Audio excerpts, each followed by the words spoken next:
Hey friend, welcome to the Feminine Initiate podcast, a space for online coaches, creatives, and visionaries ready to do the thing while reclaiming their feminine power, manifesting their desires, and creating the impact they know they're here to make.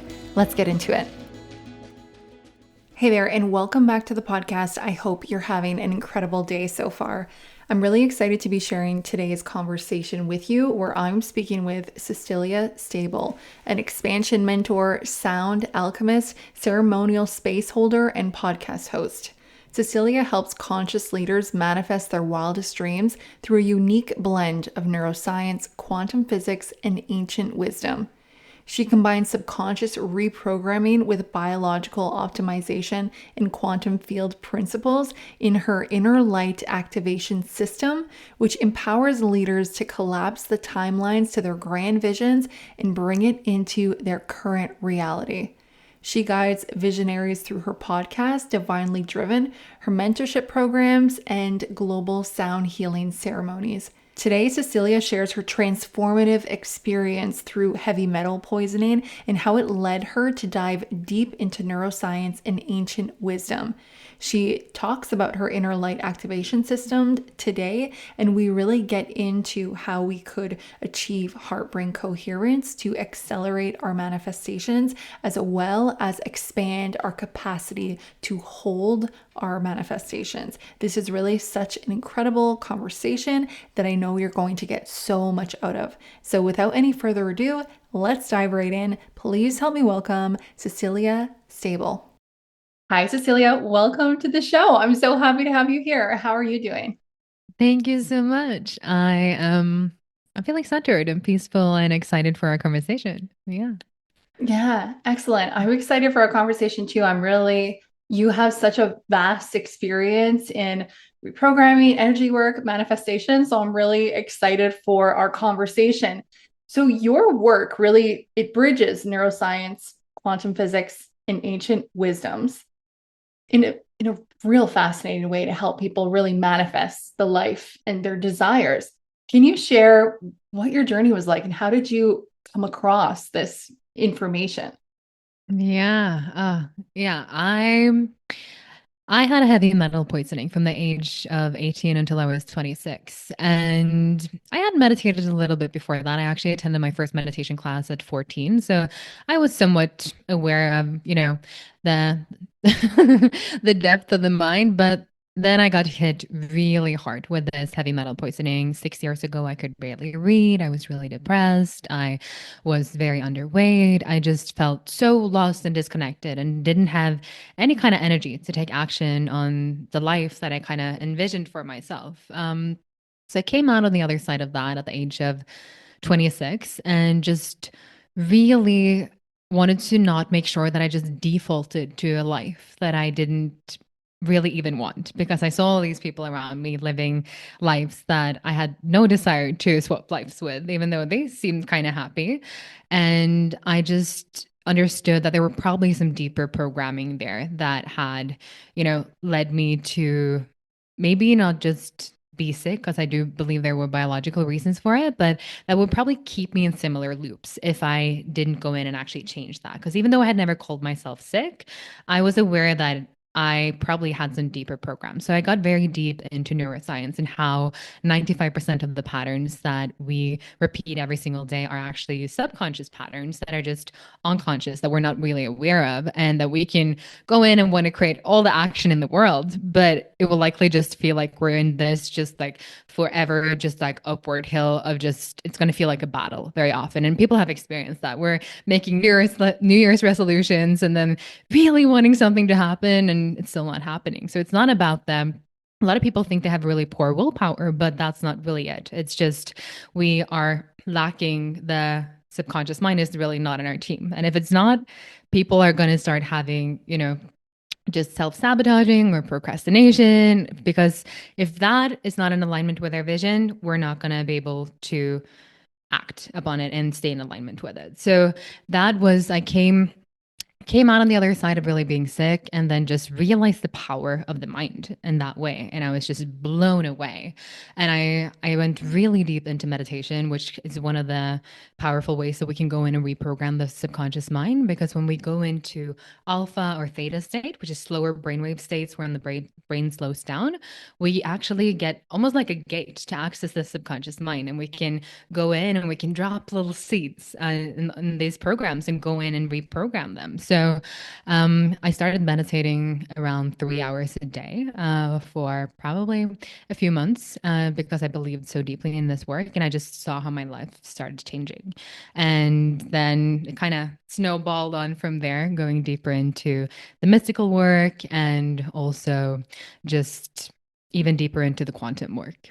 Yeah. Mhm. Yeah, it's so interesting. And then all of this really led you to creating the light activation system that you have Yeah. today. Yeah, the Okay. inner light activation system.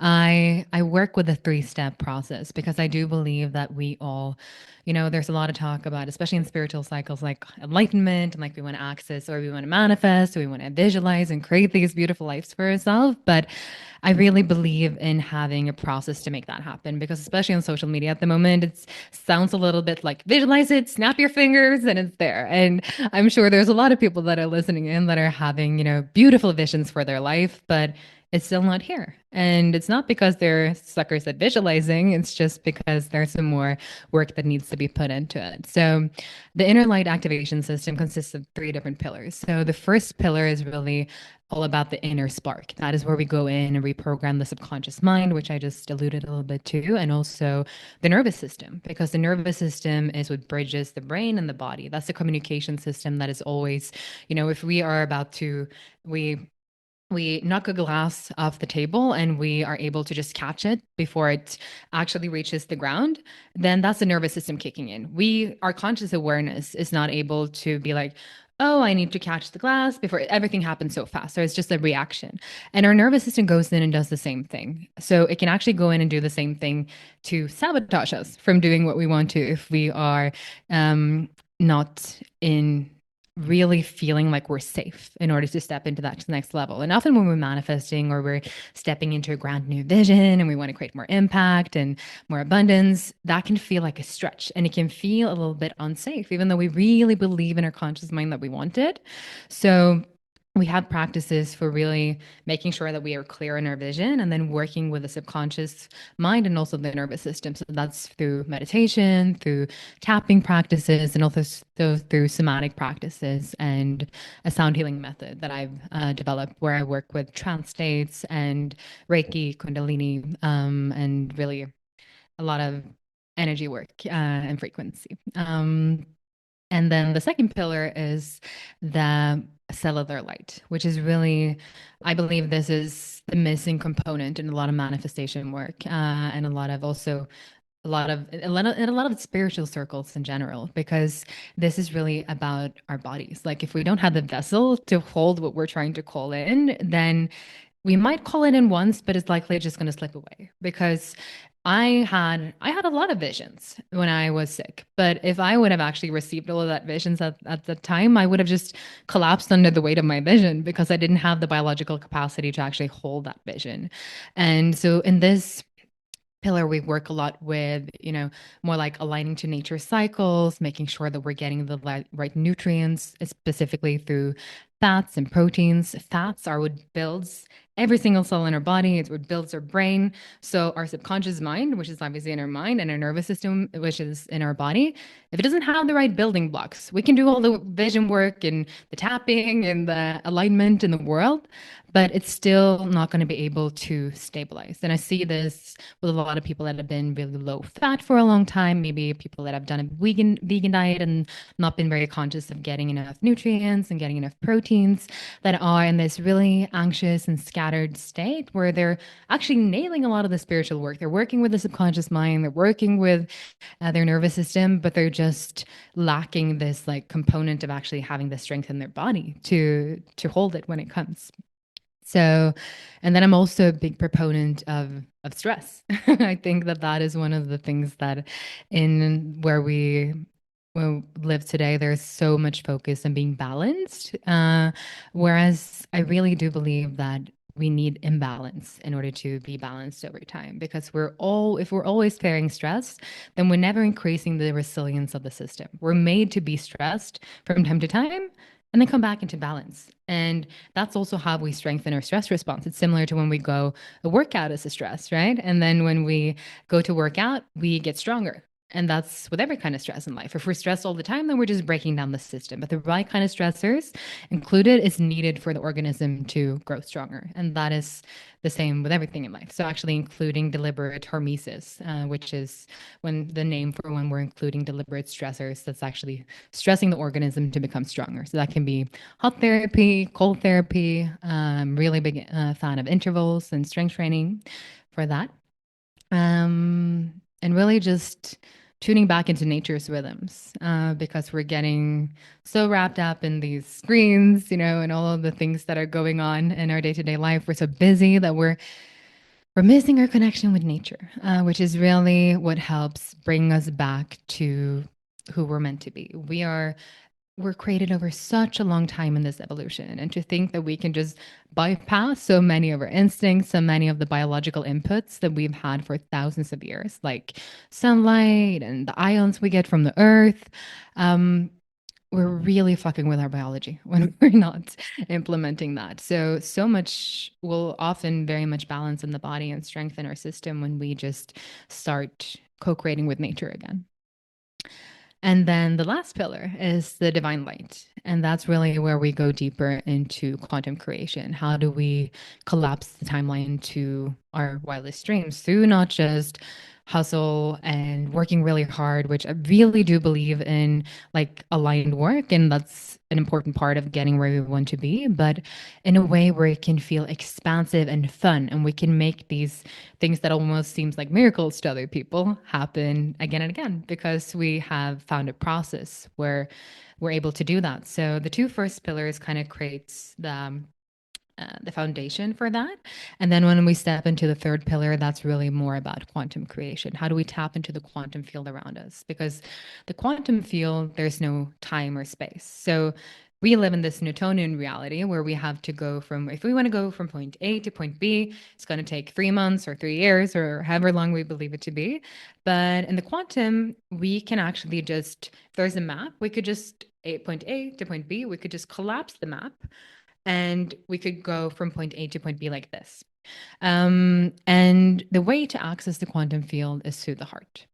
So we can do all of these advanced different techniques, but one of the most simple ways to start co-creating with this field is really to tune into our heart and get our mind and our hearts in coherence. Because when we're incoherent, we can start creating miracles. We start to tune into our vision, which we know so clearly with our minds. That's the Wi-Fi signal sending out from our brains. And then we draw back that, magnetize those things in through the heart, because the heart has an electromagnetic field that's over 5,000 times stronger than the mind.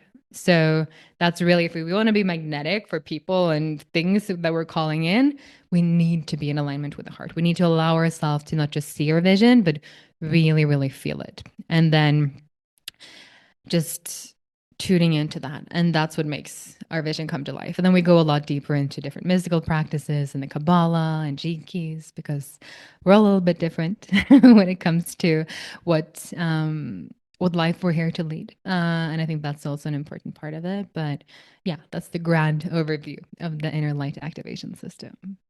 Yeah, thank you for that overview. Then all of this really does go into sound healing as well, which is something that I do want to talk about. But first, I'd kind of like to go through those three again and just sort of ask a few questions, like maybe go a little deeper. So, like the first one, where we're talking about rewiring limiting beliefs, what are some of the common blocks that you find that people are really facing? I think unworthiness is something that in different ways is almost in all of us. And I think although we might have like evidence, quote unquote, in our reality for the fact that we're not worthy, if we look at, is this really like an unprecedented truth? It's not. It's just like something that we feel deeply within, because I think, especially when if we do this work and sometimes we start receiving in ways that we've always worked so incredibly hard in order, because a lot of people have been taught from they were children, like you need to work hard to accomplish things. And suddenly things start coming your way in the most magical ways. And you're like, am I even worthy of that? I didn't just hustle and work myself to the ground for this. So that's one that I see again and again. And I think as human beings, we all have that in different ways. Yeah. Mhm. Yeah, no, that's powerful. And we also see it from other people too. If you get things and then others are like, oh, like you didn't really work for that though, right? A So it hundred comes like percent. both ways. And Yeah. that's reinforcing it, So Right. a lot of people, I think, when we start doing this work, it's also like really making sure that we start looking inside of ourselves for validation. Because if we are always looking around us to navigate where we should go based on other people, everyone else in your life will have different versions of what they believe you should be doing. And if we're always like, oh, then I'm going a little bit left because that person said that. And then suddenly I need to go right because another person said that. We're just going to end up like going in this spiral and we're not going to go anywhere. So, like, really anchoring into this place where we have self trust and we really believe in ourselves and we believe in the fact that we're able to figure it out. It's not going to be perfect, it never is, but that's the process and that's how we learn. But we have the ability to figure it out. And when we know that, we can trust ourselves so deeply and we can just go onto our path and know that we'll be initiated into the teachings that we need to have. Yeah, absolutely. So what would you say would be the first step to really, if someone recognizes that, oh, I do feel unworthy, then how would I get in to really be able to loosen that up? I think the first step is always awareness and like really understanding that this is a part of me, but it's not all of me. And just allowing that, like observing it almost like as if it's another person and being like, oh, wow, I hold space for that part of myself. And I see you, I honor you. I'm sorry, but you're not in alignment with my future vision. So I need to let you go. And then just whenever that voice comes in, actually being like, oh, that's not my future self. That's my limited self. And then you always have a choice from like which place you want to listen into. And like, no, I'm going to gently say thank you. I know you're here to protect me, but this is not what I'm looking for right now. And I know what I'm doing feels risky, but I know that this is in alignment. And sometimes that's not enough because the pattern is so ingrained that it's just hard to take that action no matter what. If it's really, really deep in the subconscious, it's the nervous system, you might start feeling like really anxious or like you're just not really there, going into freeze mode where you just can't seem to take any action.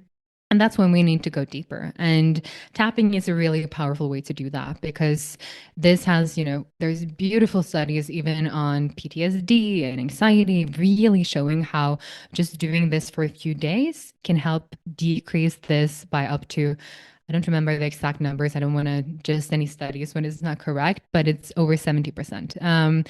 So my mom has actually been working with tapping for over 15 years. So been in this for a long time. And when I was a teenager, I had really great help with this, especially when I was sick as well. And I see this in clients again and again. It's like things that people are now, for example, like thought they've been afraid of spiders their entire life. Suddenly within one session, that's just gone. And they're like, oh, I'm ready to go to this trip to Africa. Like, no issues. Like they were like almost not going. And then suddenly it's like, I'm looking forward to see a spider without being scared, So it's really cool, the deep kind of rewiring we can go in with that. And then there's so many other ways, and we could have an hour just talking about this, but you might gonna want to go into something else. But that's the way to start. Yeah. Yeah. Okay. Absolutely. No, I love it. And definitely the EFT tapping. That's something that I do all the time, on a weekly basis, Yeah. myself personally, and then on a weekly basis with my community, because it really is so powerful to start shifting and It rewiring is. those beliefs. Yeah. Yeah. Yeah. And I'm curious about our capacity to be able to hold abundance, because I hear often when we're attracting something, we want those results, sometimes we'll hit that upper limit. And then it's like, this is the capacity to which I can receive right now. And so is that what you touch on in that second pillar? And how can people, and if it is, how can people really start to increase that upper limit? 100%. Yeah, it partly is. I think there's so many different ways that goes into that nervous system work. So that our nervous system is insulated by fatty acids, and our nervous system is the communication system between our minds and our bodies. So if that is not, it's kind of like an electrical wire because the nervous system actually communicates through electricity. So all the electrical wires in your house, they have plastic around it in order to insulate that electricity, so it's going to end up where it wants to. If there's no plastic around, the electricity is just going to dissipate. And it's the same thing in your body. If you don't have stable fatty acids, like stable fat cells to build your cells, the communication is going to be really scattered within your system. And it's going to be like you turn on the light switch because you want the light to turn on. Like maybe you want to do something specific with your body. And suddenly, instead of the light turning on, it's just starting to blink because everything just feels out of order. And for people that might feel like not being able to control their state at all. They might go into panic attacks. They might feel like they're having ADHD all the time. They might feel like they have an inability to focus. Their mind is super scattered and they're just not able to choose their state and be in a regulated state where they can be present, where they can be creative, where they can actually tap into to their mind and to their hearts and what's available to them when they want to communicate. And instead, they get overwhelmed by these other emotions or states that they're not really able to control. That's kind of hijacking them. So that's what can happen when we're not really having a strong nervous system. So we need fatty acids and then we also need proteins because proteins is the building blocks of the neurotransmitters, which is what's the communication signals that's being sent through the nervous system. So that's people have probably heard dopamine before. Dopamine has been kind of, especially with social media, there's a lot of talk about dopamine, which is the motivation molecule, serotonin, that's important for feeling peaceful and happy, and then acetylcholine, which is very important for creativity. All of these molecules needs protein in order to actually build them. So if we're not eating enough protein and also fats, then we're not going to be able to build these molecules. So we can have all the visions in the world, but we're not going to feel motivated or content enough to actually go and take action towards them. Um, so that's like the biological building blocks that I think a lot of people just miss out on because we just think that, oh, I'm just a motivated person. Actually, no, you're not. Like maybe you are because you're doing a lot of things right, or oh no, I've never been motivated. I'm just lazy. No, you're probably not. You're probably just needing some optimization for your system to be able to be in a state where you can be like, fuck yes, this is what I want to do. And so I think a lot of people kind of get like a wake up call, like, oh, wow, like I could be a different person, in a way. And I Right. could, yeah. So that's really cool. And then Mm-hmm. Mm-hmm. and then we go into, deep nervous system work and deep subconscious work. And that is often done like I have a signature method that I call vibrational vortex, which is a sound healing method that I have developed where we combine, I sing, that is my main instrument. So I channel music. We have very specific frequencies target to optimize the different parts of the body because we can hold, in Western science, we believe that we have these physical ailments in our bodies, but in Eastern science, they believe that all the things that are happening in our body starts in our mind. It started within a mind with a pattern in the mind or an emotional pattern that was out of balance, and that manifested as disease in the body. And we see that when we measure the frequencies of the different organs in the body, which we can do now with different systems. And that's then out of coherence. So I'm using different frequencies because sound really is frequencies. Whenever there's frequency, whenever there's sound, the other the other will always be there. So we are able to go in and then actually change the patterns in the holographic field of the body, which is really what is imprinting the physical body. So while we often have to go in when we're doing, subconscious work or we're doing therapy, we really have to go in and we have to kind of know what the issue is. And we're going in and we're kind of processing that. When in sound healing, you don't have to know what the issue is. And even when you're processing, you don't even have to know what the issue is. Sometimes we have traumas that are so deep or they're so dormant, or if you believe in past life experiences or, karmic relationships that kind of come in from like a different way that we're not really able to access. We just feel this block in ourselves. And we can go in through sound healing. We're also entering this state. I'm using very specific, it's called isochronic tones, which is helping bring you into into a trance, into a shamanic frequency of 4 hertz, which is slower brainwave states where we go into the subconscious mind and you're in a hypnotic state. So we go in and we imprint both the mind and the body with these new frequencies. And when that happens, what's very normal is that people have a very visceral reaction. They can start shaking, they can start feeling very hot, very cold, maybe they feel pain in their bodies. And that is the pain releasing from the body. So even though we don't have to understand it with our mind, we really need to allow ourselves to release it through emotions, because what gets suppressed is actually what's staying in the body. And the antidote to that, to releasing it, is allowing ourselves to feel it. So I do that and combine that with Reiki and Kundalini activations. I walk around the room, or if I do it virtually, I do healing frequencies through the virtual. And then that is just has just blown my mind, to be honest. The level of healings, the things that are happening in these experiences. People usually refer to it as being on psychedelics without being in a psychedelic or having taken anything, but because we can access these states all the time. And when we do that, we can go really deep to do this healing work and actually get out of our own way, because it's a deeper intelligence that we cannot fully understand with our mind. It's these patterns that are just locked in our systems that might have been there for such a long time, maybe centuries, that we don't understand and don't really know. And then as soon as we acknowledge it and feel it and go in and repattern it, it can be gone forever. And then we can step into next level. So I've had I have so many clients that are just, it's just wild sometimes what happens when we come in and do this. I was working with a CEO of a crypto company, like some private sessions recently. And he is the kind of person that has never taken a day off in 10 years. He's just like constantly working. He's on his mission, and I'm like, hey, can I have 3 days of your time to just, go in and restructure the subconscious if you really want to reach this new level? Like, I really do believe that's the most important work. So we agreed upon that. And by day 3, he had gotten in contact with the president in Andorra, which was a country he was looking for a supply chain. And he hadn't even, like, those 3 days, he had just been offline. He had not contacted anyone. It was just like coming through a mutual acquaintance, and got invited to Andorra to meet the president. And he was just like, what did just happen? Like, this was so needed for this project. One of his other businesses almost like doubled within those 3 days. And then by the end of it, he was like, I've never felt this level of peace. Even my vision is better. And that's the kind of transformation that is actually possible when we go in and work that deep.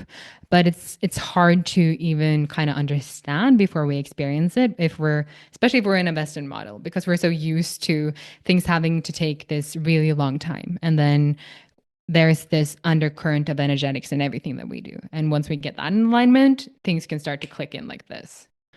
So that was some of the collapsing timeline work that you had done together then during those 3 days. Okay. Before we get further into that, I just have to ask, at what point, because you're saying that your sound healing, you combine your singing as well, how did that come through to you? Yeah, I've actually been singing since I was a child. So started singing in a choir when I was 5, and probably sang with a private teacher until I was around 15, 16. And then I went to boarding school in New York and just didn't sing for a while. And then I got really sick for, 8 years. And then I came out on the other side of that, and I went to this meditation retreat and had a Kundalini awakening, which for the people that don't know, it's often called a spiritual awakening. It just really will put you in touch with what you're really here to do, your life force, your purpose, it's a deep remembrance. And after having that experience, I just came out of that, and I had felt this sense of unity and love that I had never experienced in this life before. It was just this force that was just so much greater than me. And I was feeling like this is probably what people talk about when they talk about coming to God. I had no other concept of it before that. And then I just kept tapping into this same space and feeling, and it was so clear to me that this wasn't something that was exclusive to me. This is something that we all have access to, and that it's really here to help us remember and tap into a deeper intelligence or innate potential that is always there dormantly, that's just here to be reawakened. So I came out of after that experience, and I just realized that I need to start collecting tools. I need to start helping people. I need to start help people remember. Like this is something we all need to remember. And so I started, it was so clear to me that I needed to start singing again.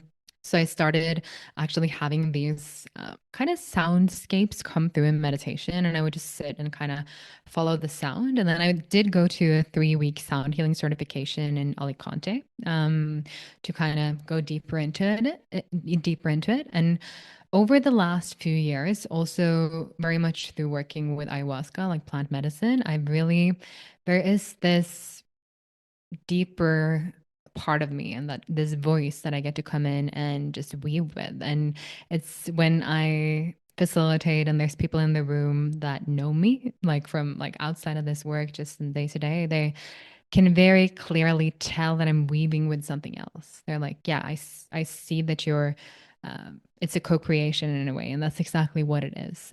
So like when I do ceremonies, it's never planned. It's very tuning into the room, what's needed energetically in the space in that moment. And there will always be, when I do sound healings, it's almost a telepathic process with the bodies in the room, because we are all communicating through, we're often referred to as gut feelings or intuitions. But what this really is electromagnetic energy. We're always communicating through these photons of light. So I'm tuning into the energies in the room, and then there will be almost like as if someone is like telling me to go, to come to me, come to me. And then I will do hands-on healing while I'm singing. And we're just starting to see like just amazing like physical healings as well with this work, which I had never really anticipated. But people that have had neurological pain for so many years, and suddenly through just one session, suddenly have their feelings back in their neck, and they've tried surgeries, they've tried all this different work. Just today, I got a message from a person who did actually a replay of one of my virtual sessions, and she has had a baby and haven't been able to like really connect to her abdomen yet after the baby. And she was like, I felt this activation in my abdomen, and then I just did some exercises afterwards. And for the first time, like being months postpartum, I was actually able to feel my abs, and it just felt like it had reorganized itself. And obviously, that's something that happens naturally. But she was like, I'm just sure that this just accelerated the process. So it's just cool to see what's possible. And I think we're just scratching the surface of it. Now they're using sound technology to kill cancers. They're really starting to see how potent frequency is. It's like when opera singers can actually break glass with their voices when they're singing really loud. And in the same way, we can actually break matter. We can break tumors, we can break imbalances within the body that might be energetic or actually physical. So yeah, it's still in development, but it's a co-creation. Yeah. Mm, yeah, it's so beautiful. It's like the future medicine truly is sound It from the is. sounds of it. Yeah. It is. And it's the ancient in a way. And it's been such a big pillar in the East for such a long time. And in the West, we're just starting to remember. But yes, we're so much coming back to frequency and an understanding of the fact that the universe is frequency. Because it was like a little bit of a pivotal point in medicine where they're like, should we go with the electrical route or the chemical route? And then it's both. We're both chemical and electrical, but so much of Western medicine is so focused on the chemical part. And the electrical part is what we tap into when we use frequency and sound, because that is just other ways of electricity in a way, and we can go in and we can work with that when we work with sound, which is really cool. Yeah. I mean, it's really exciting actually, like the future of medicine and everything that is, that we're all putting together and just continuing to discover. It's really hopeful.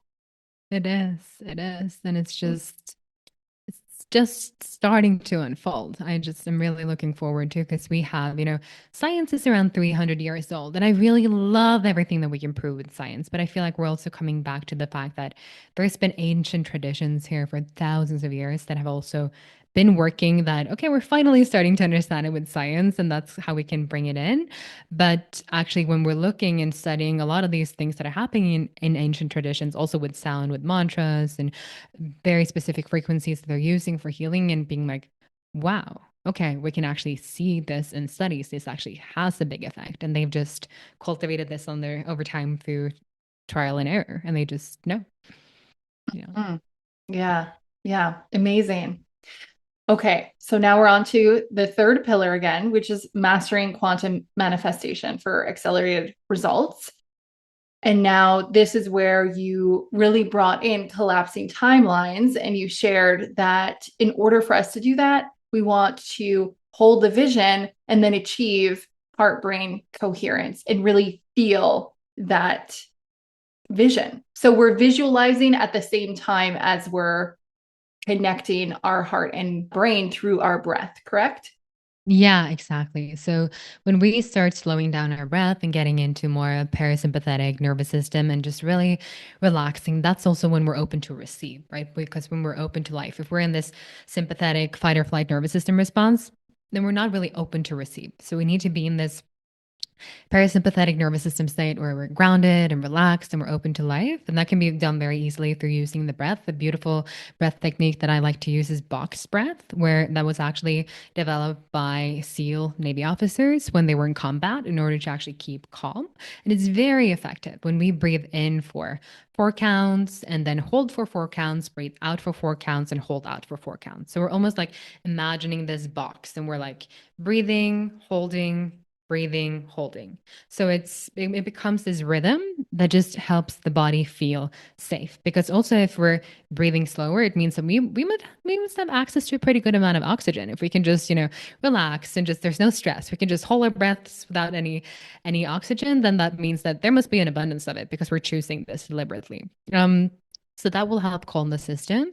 And then while we're doing that, we are getting so clear on the vision in our mind. And the clearer we can be, like the clearer you can be about your vision. Some people they're almost scared to visualize. I was a little bit like that in the beginning where I was like, but am I not just being delusional? What if it doesn't happen and I just feel really disappointed? And am I just going to create this whole different world in my mind? That seems kind of weird. And that's really what I want you to do. Like really tuning into the full extent of it so you can smell it, taste it, feel it, like really as if you're there. It's your dream life. You're just living it. You're in that room.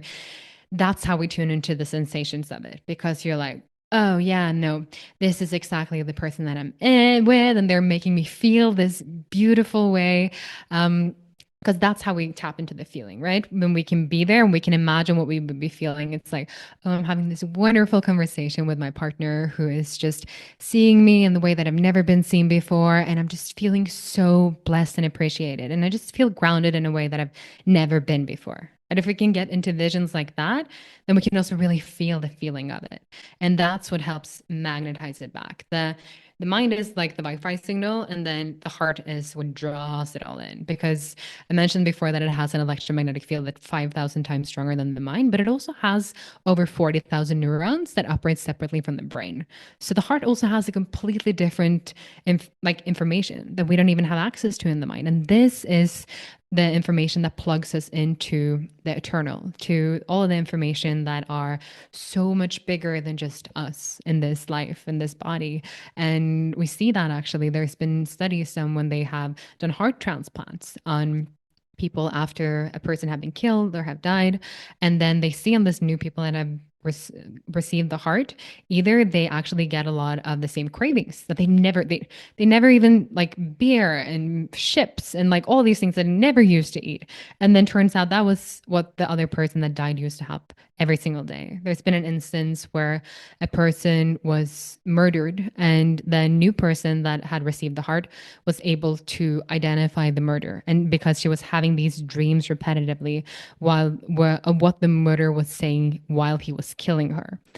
So this is just these wild instances that is just, yeah, you wouldn't think possible. But the heart has also information stored in it, which is just wild, but really cool. So we need to make sure that's on board when we wanna tap into the quantum. Definitely wild. Mind blowing, really. Yeah, it Yeah. is. It is. So, what would you say to someone who, because this very much sounds like there's still a lot of doing involved to be able to really reprogram and open ourselves up to be able to receive what it is that we want. But a lot of us could end up just still getting caught up in the real world. Like kind of the example with the crypto CEO who was busy, busy, busy all the time. It was like, oh my gosh, now I got to take off 3 days. And so, like, Yeah. what would you recommend to someone who feels like, yeah, I know this work and you explain so much and this is so great, but I can't actually take the time to do it because my life is so busy, but I'm not seeing a break. I'm still not living the life that I want. I'm not really happy. What would you recommend to them? I think just like starting with being ruthlessly honest with yourself. Like, really, like, okay, because we can think that I'm so busy, but if you're going to spend 2 more years looping in the same pattern that's not getting you anywhere, then it is so much better to take a little bit of time now. So you're actually doing what would have taken you 2 or 3 years, or maybe you're not even getting anywhere in those years because you're just repeating the same pattern and doing something life changing within the next 3 months. Because that I see that happen all the time. People have just been looping, thinking this is who I am, this is just what I'm destined for. No, it's not. There's something bigger available to you if you're able to meet yourself. And this work requires bravery. And it also, like you said, it requires you to dedicate time to it. So that's also why I'm kind of big on the education part of it, because I do believe we need to know a little bit about what we're doing in order to be consistent with it. There's a lot of people talking about meditation and, oh, meditation is so great, and if you're just kind of, oh, everyone's meditating, I should be doing that too, then it's likely not going to stick. But if you're like, oh, that's the power of it, then maybe it's actually going to stick. So my invitation would really be to start including like a 10 to 20-minute practice each day, ideally early in the morning or just before you go to bed in the evening, because that's when when we're waking up, we're in an alpha brainwave state. We've been in delta when we're sleeping. And then as we're waking up, we're still not going straight into like, I'm fully awake and I'm just ready for the day. And like, whatever you say to me now is going to stick and I can do a presentation of it in 30 minutes. Like, no, that's usually not how we wake up. We wake a little bit more like in between those states. And we're already in that state where our subconscious mind is very open. And what a lot of people do is they take up their phone first thing in the morning and they start scrolling social media, replying to emails. Then that is what gets imprinted in their subconscious mind. Or sometimes even worse, like social media can probably be as bad as the news, but also the news is usually focused on the horrific things in the world. So you actually start imprinting into your mind that the world is a terrible place. And because of the reticular activating system, which is what kind of, I'm not going to have to go deep into this, but this is what the bridge between the conscious and the subconscious. So it's really what's kind of choosing what we see in the world, because we're not able to take in more than less than 0.001% of reality at all times. That is what chooses what we see. So the more we feed our brain with the reality that we believe in, that's also what we're going to see in our surroundings. If we have decided that, oh, I really want that purse, or I really want to buy that car, suddenly we start seeing it everywhere. And it's not just because it's more of it, it's just because we turned on the switch in our mind where you start looking for it and opening up for that information. So if we can instead go in this beginning of the day or end of the day when we're very programmable and program the life that we actually want to live, then we'll start actually noticing the people and the synchronicities and the things that we need in our realities to start taking action on that, because that's then what we start filtering our reality for. And suddenly it might even have been there before. We didn't even see it. And we start not only optimizing our subconscious mind, but also our energy, because we all have this energy field outside of our body at all times that we feel when we walk into a room, right? It's like, oh, I just feel welcome here. Or just like, oh shit, someone just had an argument in here. No one said anything, but you just feel it. And that's us picking up on these electromagnetic fields. And those are compromised our thoughts, our beliefs, our emotions, and also our limiting beliefs and our traumas. So we are filtering our reality in a better way. And then we're also more in coherence, what we actually want to bring into our reality. So we're more magnetic for the right people and the right opportunities. And I think oftentimes people think they have to go on a retreat or go to Bali or dedicate all of this time to something. Like, please just start. If you wait until the perfect time, it's never going to happen. Life is always busy and hectic and chaotic. And it tends to get less chaotic when we integrate these practices because we're able to regulate our nervous systems. And I'm sure you've heard this saying before, but When we don't feel like we have time to do these practices is like when we really need it. So just honoring yourself in that way of taking the time needed to drop into where you want to go and where you want to be, because that makes you such a better resource for everyone else. Yeah. Mm-hmm. Yeah, I love that. I mean, so many things that you said in there. And first, like, I love that you're really basing it on understanding, because then when we understand, we actually know what it is that we're doing and we're more motivated to do it. Right. And then it is about creating daily habits. That's ultimately what is going to create sustainable change in our life. Like, as good as the 4-day retreats are, it's 4 days and then it's back to real life. So how can you start bringing in new healthy habits into your life right where you are? So yeah, powerful. Thank you so much for sharing, and everything that you shared today. Honestly, it was just such an eye-opening and fascinating conversation. Is there anything else that you wanted to share with everybody before we wrap up today? I think we have covered so many Covered a things, lot. but yeah, if they want to drop deeper, I also have my own podcast where I speak on a lot of these different topics called Divinely Driven, that you can probably link to as well. And yeah, come find me on Instagram, say hi if you like this episode. Let's know your biggest takeaways, and just yeah, I think that's the best way to connect. And I'm going to be including your links in the show notes of this episode. So if you're listening, take a look so you can connect with Cecilia. Thank you so much for being here. If you enjoyed this episode, please leave me a rating and review. It'll help me grow the show by reaching a wider audience. And if you'd like to continue this conversation, join me inside my private Facebook group, Just Launch. This is a great place where we can connect on a more personal level. You can find the link in the show notes.